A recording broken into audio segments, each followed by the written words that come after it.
আসসালামু আলাইকুম। সর্বশেষ আপডেট আন্তর্জাতিক সংবাদে স্বাগতম। শুরুতেই সংবাদ শিরোনাম, পরে বিস্তারিত। দর কষাকষি চলছে, আরও সময় লাগবে। ভারতীয় নেতাদের হুমকির পর পাকিস্তানের হুঙ্কার। এবং সর্বশেষ থাকছে গাজা যুদ্ধ বন্ধের দাবিতে ইউরোপ জুড়ে লাখো মানুষের বিক্ষোভ।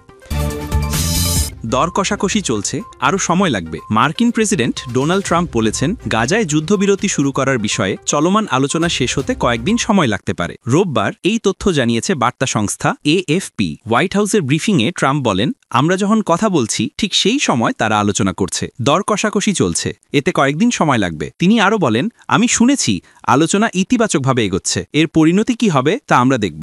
ট্রাম্পের ২০ দফা পরিকল্পনার প্রেক্ষাপটে শারম এল শেইখে ইসরায়েল ও হামাসের প্রতিনিধিরা পরোক্ষভাবে আলোচনা করার কথা রয়েছে। সংবাদে বলা হয়েছে, পরিকল্পনার মূল দিকগুলো হল যুদ্ধবিরতি, বন্দী হস্তান্তর এবং গাজা একটি অস্থায়ী প্রশাসন গঠনের প্রস্তাব। এর আগে ট্রাম্প প্রশাসনের পররাষ্ট্রমন্ত্রী মার্কো রুবিও জিম্মিদের মুক্তি নিশ্চিত করতে ইসরায়েলের গাজায় বোমাবর্ষণ থামানো জরুরি বলে হুঁশিয়ারি দিয়েছেন। রুবিও এক সাক্ষাৎকারে বলেন, জিম্মিদের মুক্তি হামলার মধ্যে সম্ভব নয়, তাই হামলা বন্ধ করা ছাড়া পথ নেই। ইসরায়েলি প্রধানমন্ত্রী বেনিয়ামিন নেতানিয়াহুর গাজার সামরিক অভিযান বন্ধের প্রস্তাবে সায় দেওয়া সম্পর্কে ট্রাম্পের একটি সংক্ষিপ্ত হ্যাঁ জবাব দিয়েছেন। নেতানিয়াহু জিম্মিদের দ্রুত মুক্তির আশাবাদ ব্যক্ত করেছেন। বিশেষ করে প্রথম ধাপে কিছু জিম্মি কিছুদিনের মধ্যেই মুক্তি পেতে পারেন বলে তিনি আশা প্রকাশ করেছেন। বিশ্লেষকরা বলছেন, প্রাথমিকভাবে জিম্মিদের মুক্তি ও যুদ্ধবিরতি নিশ্চিত করলেই তাৎক্ষণিক মানবিক পরিস্থিতি সাময়িকভাবে লাঘব পাবে, কিন্তু হামাসের নিরস্ত্রীকরণ, গাজায় অস্থায়ী প্রশাসন প্রতিষ্ঠা এবং দীর্ঘমেয়াদী স্থিতিশীলতার জন্য আরও জটিল ও সময়সাপেক্ষ আলোচনা প্রয়োজন। ট্রাম্প নিজে সাংবাদিকদের জানান, তিনি দ্রুত সিদ্ধান্ত চান, তবে প্রতিটি পক্ষের দর কষাকষি ও কৌশলগত অবস্থান আলোচনার মেয়াদ বাড়তে পারে বলে সতর্ক করেছেন। ভারতীয় নেতাদের হুমকির পর পাকিস্তানের হুঙ্কার। ভারতের সামরিক ও রাজনৈতিক নেতারা পাকিস্তানকে হুমকি দেওয়ার পর কড়া হুঁশিয়ারি দিয়েছেন ইসলামাবাদের নেতারা। সম্প্রতি ভারতের প্রতিরক্ষামন্ত্রী বলেন, সীমান্তে কোনোরকম দুঃসাহস দেখালে তার প্রতিক্রিয়ায় পাকিস্তানের ইতিহাস ও ভূগোল বদলে যেতে পারে। সেই রেশ কাটতে না কাটতে দেশটির সেনাবাহিনীর chief of army staff general Upendra দ্বিবেদী বলেন, পাকিস্তানের যে কোনো ধরনের পদক্ষেপের জবাবে ভারতীয় সেনাবাহিনী আর সংযম দেখাবে না। এর প্রতিক্রিয়ায় পাকিস্তানের সেনাবাহিনী বলছে, ভবিষ্যৎ ভারত পাকিস্তান সংঘাত ভয়াবহ ধ্বংসযজ্ঞ ডেকে আনবে।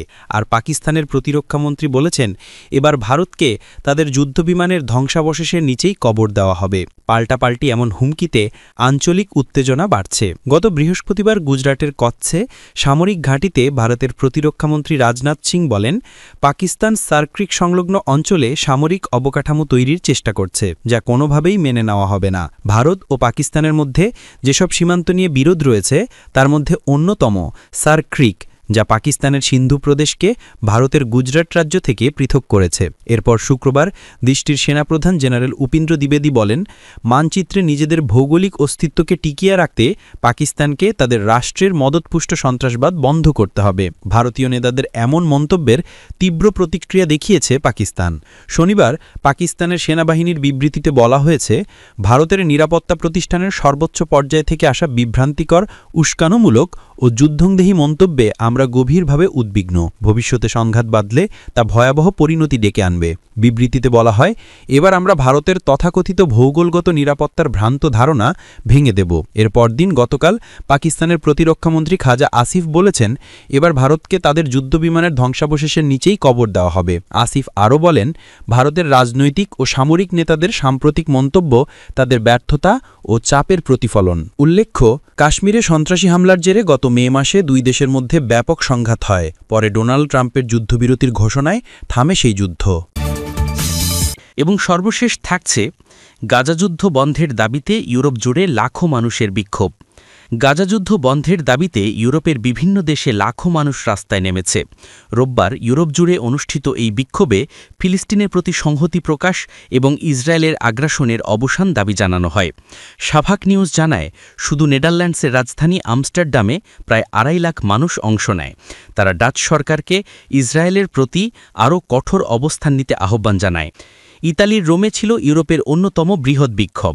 আয়োজকদের দাবি সেখানে প্রায় 10 লাখ মানুষ অংশ নেয়, যদিও পুলিশের হিসাবে সংখ্যা ছিল প্রায় 2,50,000। স্পেনের মাদ্রিদে প্রায় 92,000 এবং বার্সেলোনায় 70,000-এর বেশি মানুষ রাস্তায় নেমে গাজা যুদ্ধ বন্ধের দাবি জানান।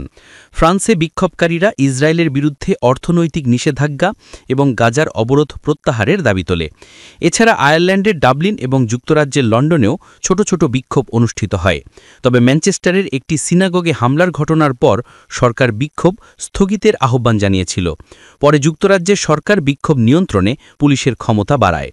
দেশটির স্বরাষ্ট্রমন্ত্রী শাবানা মাহমুদ বলেন, বারবার বড় বিক্ষোভে ইহুদি সম্প্রদায়ের মধ্যে উদ্বেগ তৈরি হচ্ছে। প্রতিবাদের অধিকার যেমন গুরুত্বপূর্ণ, তেমনি নিরাপদে বেঁচে থাকার অধিকারও সমানভাবে মূল্যবান।